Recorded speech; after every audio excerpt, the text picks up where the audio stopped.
Hello everybody, I'm Hélène. I'm both a researcher and a narrative designer. And I currently work in an indie game studio called The Siege Crew, and which is located near Toulouse in France. We create narrative games about cultural diversity, inclusiveness of different identities, and social diversity. Our first game is called Recover, and it's an episodic narrative game. It's used in companies as a training tool for issues regarding sexism, ableism, and racism, for example. In this presentation, I will talk about a very specific design problem that I had about creating dialogue choices for discriminatory situations. It's a specific issue, but I think it might be of interest to others. People who are also creating games for raising awareness about discrimination, and more generally, people who wonder how to depict marginalized experiences, since more and more diverse characters are allowed to be written. I'll start by giving you an example of our work, and then I'll explain how we arrived at this point. This is an excerpt of one of our dialogues, and I chose a pretty straightforward sexist situation on purpose. So the player's avatar is Charlie, and her colleague Eric asks her if she has a boyfriend or if she's looking for one. The line of dialogue is sexist because several factors. So first, in the context of a workplace, it's an inappropriate question. Then it also assumes that women cannot be single and be happy. And also, it's a very heteronormative comment. There are 4 possible answers for the player. None of your business. Women can exist outside of a couple, you know. What do you think? And I'm just looking for lost time. These responses give the player a range of different but realistic attitudes to choose from. So, our problem was to design a pattern for dialogue choices that would allow this freedom. So it's not only a question of writing this text, but also a narrative design issue. We had some criteria in mind. We wanted authentic reaction because our game is realistic. We wanted a wide range of action for the player to choose from in order to allow them to express themselves. We wanted similar but not identical reaction across the game, across different discriminatory situations, and coherence was very important to us. We didn't want an answer to be systematically beneficial or disadvantageous. And also we didn't want a binary system, for example, such as the Mass Effect Paragon Renegade pattern. We wanted the model to be relevant for situations in which the character is either a victim, a witness, or perpetrator of a discriminatory action. And also we wanted a pattern that could work for various discriminatory situations, because various forms of oppression, such as racism, sexism, or ableism, have similar way of working. We wanted the model to become compatible also with neutral events. We didn't want to single out a discriminatory situation from other moments of the story. So, in order to design our model, even though I don't have a research background in psychology, we were first inspired by Lazarus and Folksman's transactional model of stress and coping.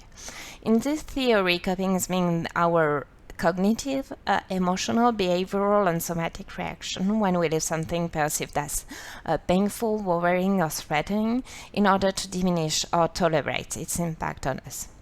So for Lazarus and Folksman, there are 2 main styles of coping, active and passive.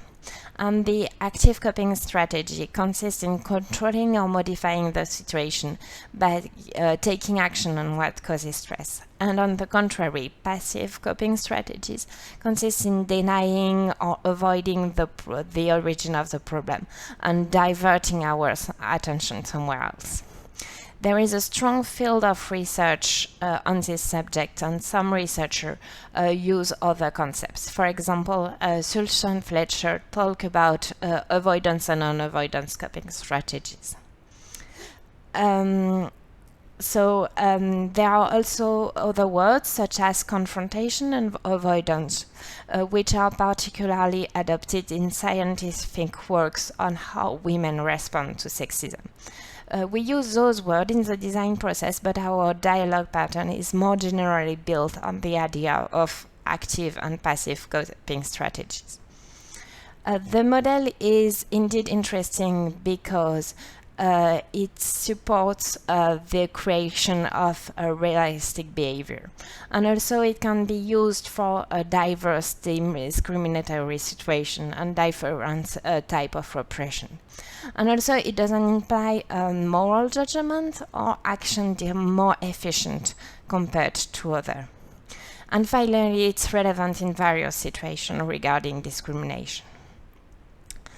However, using the coping model brings two main issues in our design. First, it's a binary system, so it doesn't allow for a wide range of action for the player. The research showed that there are several ways to be active or passive in a stressful discriminatory situation. For example, women avoid confronting sexist comments by using humor or euphemism.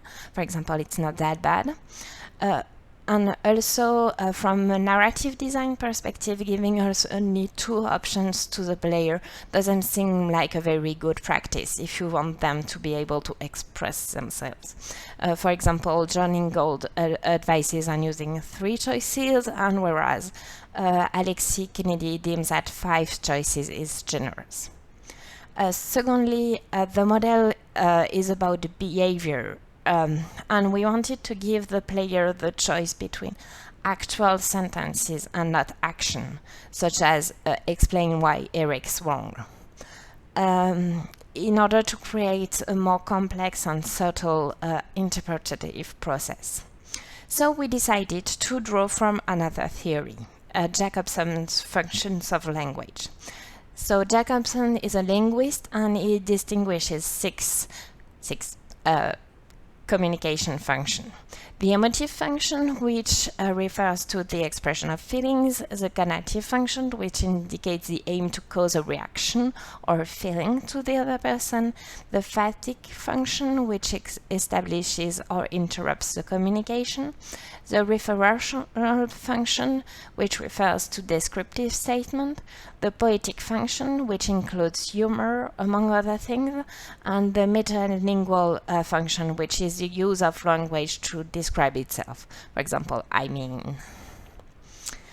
So, using those functions of language allows our design model to be relevant for discriminatory situations as well as other story events. So we decided to combine emotive and conative function as well as the poetic and metalingual function for practical purposes. So we decided to match 2 functions of the language to each coping strategies. You can see here the result. On one end, the emotive connective functions and the referral function are linked with active coping, and on the other end, the fatigue function and the metalingual poetic function are linked with passive coping. This was established after reading scientific studies on discrimination and oppression. So it's not a perfect model, but it seems to work as a narrative design tool, and we used it in a 31 episode of the sexism model of Recover.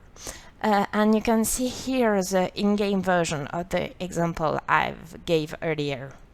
So in this part of the game, we decided to name all the different attitudes the player can choose from. So passionate, rational, conciliatory, and flippant. We used words from the everyday language rather than scientific concepts, so our game would be more accessible, and also that the term can be used in everyday life. We also used the model for the second module of Recover concerning ableism.